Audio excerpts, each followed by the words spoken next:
বন্ধুরা, ফুটন্ত দুধের মধ্যে পাউরুটি মিশিয়ে কোনো রকম কনডেন্স মিল্ক বা ফ্রেশ ক্রিম ছাড়াই বাড়িতে খুব সহজে যদি বাটারস্কচ আইসক্রিম বানানো যায়, তাহলে দোকান থেকে কিন্তু আর আইসক্রিম চড়া দামে কিনে খেতেই হবে না। আর এই আইসক্রিমটা দোকানের আইসক্রিমের থেকে কোনো অংশে কিন্তু কম হবে না। বাড়িতেই তৈরি করে নিতে পারবেন খুব কম খরচেই বাটারস্কচ আইসক্রিম। তো চলুন শুরু করা যাক আজকের রেসিপি। আমি এখানে একটা পাত্র নিয়ে নিয়েছি, খুব সামান্য একটু জল দিয়ে দিলাম। এবার এর মধ্যে দিয়ে দেব ফুল ফ্যাট ক্রিম দুধ 2 প্যাকেট। আমি এখানে 1 লিটার দুধের ব্যবহার করেছি। আর জলটা সামান্য একটু দিলাম যাতে দুধটা তলায় ধরে না যায়। তো এর জন্য একটু জল দিয়ে আমি দুধটা দিয়ে দিলাম। আপনারা যে কোনো প্যাকেট দুধের ব্যবহার করতে পারেন বা বাড়িতে যে গরুর দুধ থাকে সেই দুধ দিয়েও বানাতে পারেন, তবে একটু চেষ্টা করবেন দুধটা যেন ভালো হয়, একটু ঘন দেখে দুধটা নেওয়ার চেষ্টা করবেন। তো এবার দুধটাকে ভালো করে একবার ফুটিয়ে নেব।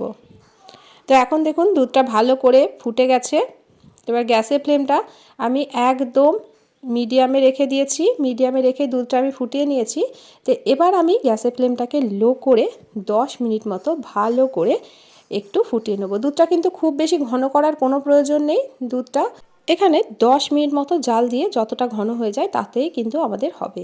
তো এখন দেখুন 10 মিনিট মতো আমি একটু জাল দিয়ে দিয়েছি আর দুধের ওপরে একটা সর পড়ে গেছে। এবার সরটাকে ভালো করে এর মধ্যে মিশিয়ে দিলাম। তো এখন কিন্তু এর মধ্যে দিয়ে দেবো সেই আসল উপকরণ। এখন দিচ্ছি 1 লিটার দুধের মধ্যে আমি পাউরুটি। তো 1 লিটার দুধের জন্য আমি এখানে 4 পিস পাউরুটি ব্যবহার করেছি। তো এখানে কিন্তু হোয়াইট ব্রেডটাই ব্যবহার করতে হবে বন্ধুরা, ব্রাউন ব্রেডটা ব্যবহার করবেন না। হোয়াইট ব্রেডটা দিয়ে ভালো করে এবার এটাকে দুধের সঙ্গে মিশিয়ে দিতে হবে। আপনারা হয়তো ভাবছেন যে পাউরুটি দিয়ে আইসক্রিম, কিন্তু বন্ধুরা এটা একবার বানিয়ে দেখবেন, দোকানের আইসক্রিমের থেকে কিন্তু কোনো অংশে কম নয়। আর এর মধ্যে কিন্তু কোনো রকম ব্রেডের কোনো স্মেল কিন্তু আপনারা পাবেন না বন্ধুরা। তো ভালোভাবে আমি এটাকে মিশিয়ে দিয়েছি। গ্যাসের ফ্লেমটা কিন্তু এখন মিডিয়ামে করা আছে।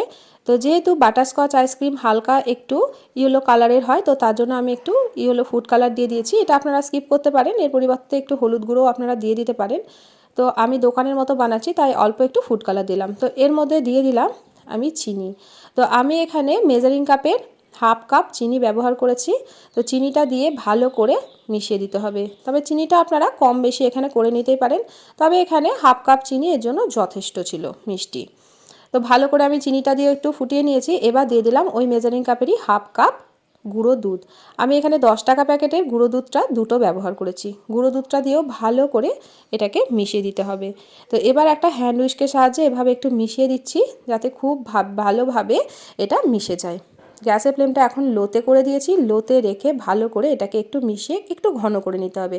খুব বেশি কিন্তু ঘন করব না, কারণ এটা ঠান্ডা হয়ে যাওয়ার পরে অনেকটাই ঘন হয়ে যাবে। আপনাদেরকে আমি ঘনত্বটা দেখিয়ে দেবো। তো আরও 10 মিনিট মতো আমি এটাকে হ্যান্ড উইস্কের সাহায্যে এভাবে একটু নাড়াচাড়া করে একটু ঘন করে ফুটিয়ে নিয়েছি। তো এখন দেখুন এই ঘনত্বটাই কিন্তু আমাদের রাখতে হবে। অনেকটা রাবড়ির মতো কিন্তু এটা দেখতে হয়েছে। আর খেতেও কিন্তু হয় বন্ধুরা দুর্দান্ত। তো ওটাকে এক সাইডে একটু ঠান্ডা করার জন্য রেখে দিলাম। এবার আমরা বানিয়ে নেব ক্যারামেল ক্রাঞ্চ। তো একটা ফ্রাই প্যান চাপিয়ে দিলাম, একদম লো ফ্লেমে রেখে এই ফ্রাই প্যানের মধ্যে আমি দিয়ে দিলাম আবারও হাফ কাপ চিনি। তো চিনিটাকে এখন ভালো করে আমরা মেল্ট হতে দেবো। তো চিনিটাকে আমি চারিদিকে ভালো করে ছড়িয়ে দিলাম। তো এখন দেখুন আস্তে আস্তে চিনিটা মেল্ট হয়ে যাচ্ছে। তো এভাবে একটু নাড়াচাড়া করে দেখবেন চিনিটা হালকা একটু গোল্ডেন কালার করে নিতে হবে।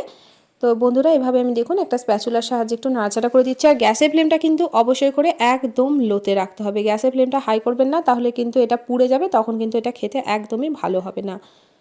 তো এইভাবে একটু নাড়াচাড়া করতে করতে একটা সুন্দর কালার এর মধ্যে দেখবেন চলে আসবে।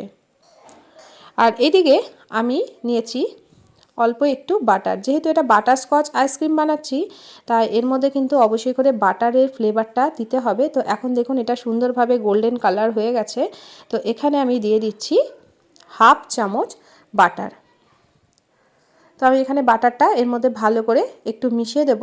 আর দিচ্ছি 1 মুঠো মতো কাজু বাদাম। কাজু বাদামের পরিবর্তে আপনারা যে কোনো এখানে বাদাম কিন্তু ব্যবহার করতে পারেন, তবে আমার হাতের কাছে কাজু বাদামটা ছিল তাই আমি কাজু বাদামটা দিয়ে দিলাম। তো খুব ভালোভাবে বাটার আর কাজু বাদামটা এর মধ্যে মিশিয়ে দিচ্ছি। এই প্রসেসটা কিন্তু খুব তাড়াতাড়ি করতে হবে, ঠান্ডা হয়ে গেলে কিন্তু এটা একদমই জমে যাবে। এখন কিন্তু এটা আমাদের একদম তৈরি হয়ে গেছে।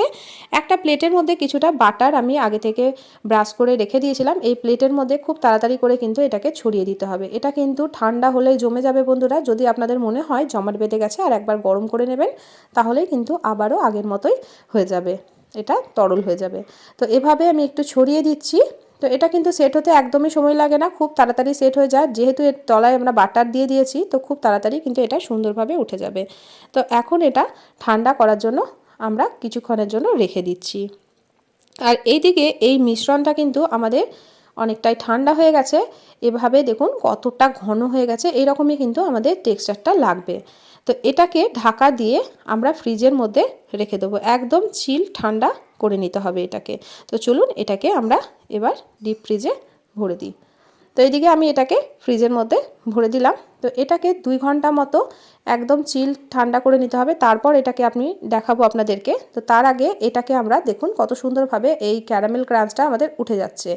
তো আমি এটাকে দেখুন হাতের সাহায্যে এভাবে ভেঙে দিচ্ছি। বন্ধুরা এটাকে কিন্তু আপনারা মিক্সির মধ্যে দিয়ে গুঁড়ো করবেন না, এটাকে কোনো ভারী জিনিস দিয়ে একটু এরকমভাবে একটু ভেঙে ভেঙে নিতে হবে, যাতে এটা ছোট্ট ছোট্ট টুকরো চলে আসে। আর মিক্সির মধ্যে গুঁড়ো করে নিলে কিন্তু একদমই পাউডার হয়ে যাবে, তখন কিন্তু এটা খেতে ভালো লাগবে না। তো আমি এরকমভাবে একটা হামলদিস্তার এটা দিয়ে একটু ভেঙে নিচ্ছি এটাকে। তো এইভাবে কিন্তু আপনারা এটাকে স্টোর করে রাখতে পারেন, ফ্রিজের মধ্যে কিন্তু অনেক দিন স্টোর করে রাখা যায় বন্ধুরা, খেতে কিন্তু ভীষণ ভালো লাগে। আর বাটারস্কচ দোকানে যে আইসক্রিমগুলো কিনি আমরা, তো তার মধ্যে কিন্তু এগুলো দেওয়াই থাকে। তো এখন দেখুন এটা আমাদের গুঁড়ো করা হয়ে গেছে, এরকমভাবেই কিন্তু একটু দরদরা করে এটাকে ভেঙে নিতে হবে। এটাকে এবার আমরা একটা কৌটোর মধ্যে রেখে দেবো। আর দেখুন কতটা সুন্দরভাবে আমাদের বাড়িতেই তৈরি হয়ে গেছে। এটাকে আপনারা এয়ারটাইট কৌটোতে কিন্তু অনেক দিন পর্যন্ত সংরক্ষণ করে রাখতে পারবেন। তো আমি একটা এয়ারটাইট কৌটোর মধ্যে রেখে দেবো। তো এখন দেখুন এয়ারটাইট কৌটোর মধ্যে রেখে এটাকে ঢাকনা লাগিয়ে আমি এক সাইডে এটাকে রেখে দেবো, এটা আমরা পরে ব্যবহার করব। তো বন্ধুরা এইরকম নিত্য নতুন রেসিপি পাওয়ার জন্য আমার চ্যানেলটি সাবস্ক্রাইব করা না থাকলে প্লিজ সাবস্ক্রাইব করে পাশে থাকার অনুরোধ রইল। আর এদিকে দেখুন প্রায় 2 ঘন্টা পরে আমি এটা ফ্রিজ থেকে বের করে নিয়েছি, এখন কিন্তু একদম চিল ঠান্ডা হয়ে গেছে। আর দেখুন কতটা সুন্দরভাবে এটা জমে আছে। তো এই ঠান্ডা থাকা অবস্থাতেই এবার এটাকে আমরা মিক্সার জারের মধ্যে দিয়ে দেবো।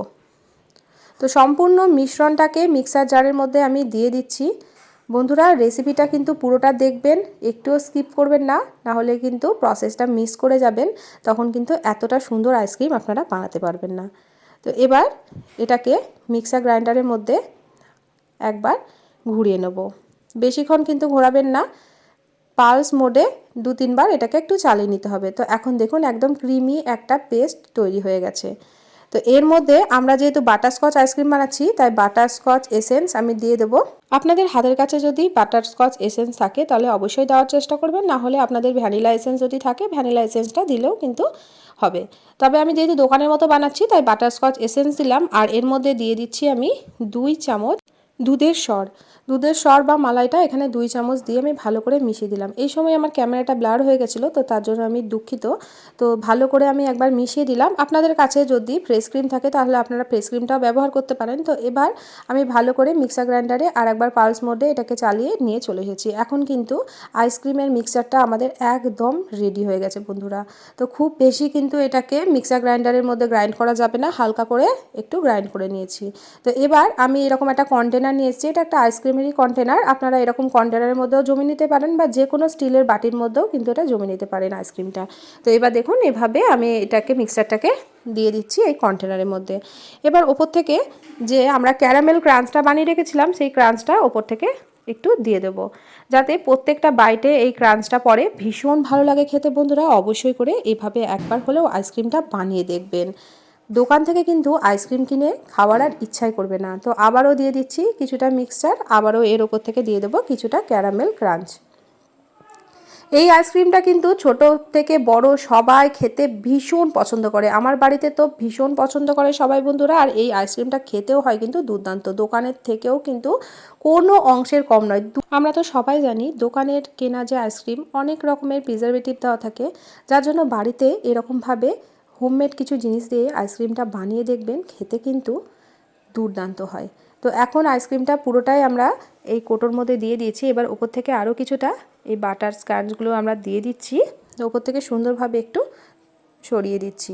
তো এটাকে এবার আমরা ফ্রিজের মধ্যে রেখে দেবো। যদি আপনারা এরকম এয়ারটাইট কোটোর মধ্যে না রাখেন, যদি কোটোটা দিয়ে কোনো দিক দিয়ে একটু হাওয়া ঢোকে, তো এর ওপর থেকে একটা প্লাস্টিক দিয়ে দেবেন, তাহলে কিন্তু কোনো রকম বরফ এর মধ্যে জমবে না। তো আমি এবার এই কৌটোর ঢাকনাটা লাগিয়ে দিয়ে 8 থেকে 9 ঘন্টার জন্য ফ্রিজের মধ্যে রেখে দেবো। 8 থেকে 9 ঘন্টা পর আপনাদেরকে আমি দেখাবো। তো এখন চলুন এটাকে ফ্রিজে রেখে দিই। তো বন্ধুরা, আজকের রেসিপিটা কে কোথা থেকে দেখছেন অবশ্যই আমাকে কমেন্ট করে জানাবেন। রেসিপি ভালো লাগলে প্রিয়জনদের সঙ্গে শেয়ার করতে কিন্তু ভুলবেন না। আপনাদের সুন্দর সুন্দর কমেন্টেই কিন্তু আমি রান্নার উৎসাহ পাই বন্ধুরা। এখন দেখুন প্রায় 7-8 ঘন্টা পর আমি এটাকে বের করলাম। আমি সারা রাত্রি এটাকে ফ্রিজের মধ্যে রেখে দিয়েছিলাম। তো এটা ডিপ ফ্রিজ থেকে বের করার পর নর্মাল ফ্রিজারে 15 মিনিট মতো রেখে দিয়ে তারপর এটাকে স্কুপ আউট করবেন, তাহলে সুন্দরভাবে কিন্তু এটা বেরিয়ে যাবে। আর যে স্কুপারটা দিয়ে আপনারা বের করবেন সেটাকে কিছুক্ষণের জন্য একটু গরম জলে ভিজিয়ে রাখবেন। আর এখন দেখুন কতটা সুন্দরভাবে আইসক্রিমটা আমাদের উঠে যাচ্ছে। দেখে কি মনে হচ্ছে এটা বাড়িতে বানানো আইসক্রিম? হুবহু দোকানের মতোই কিন্তু তৈরি হয় বন্ধুরা। এই আইসক্রিমটা একবার হলেও আপনারা বানিয়ে দেখবেন। তো আমি এবার আইসক্রিমটাকে সার্ভ করে নিচ্ছি। আর দেখুন কত সুন্দরভাবে উঠে যাচ্ছে, একটুও কিন্তু আইস ক্রিস্টাল ওপরে জমেনি। তো এর ওপর থেকে দিয়ে দেবো কিছুটা বাটার ক্রাঞ্চগুলো। দুর্দান্ত খেতে হয় বন্ধুরা। আপনারা রেসিপিটা অবশ্যই ট্রাই করবেন। আর আমাকে কিন্তু কমেন্ট করে জানাতে ভুলবেন না আপনাদের এই রেসিপিটা কেমন লাগলো। রেসিপি ভালো লাগলে প্রিয়জনদের সঙ্গে শেয়ার করতে ভুলবেন না। আমার চ্যানেলে নতুন বন্ধু হয়ে থাকলে চ্যানেলটিকে সাবস্ক্রাইব করে পাশে থাকার অনুরোধ রইল।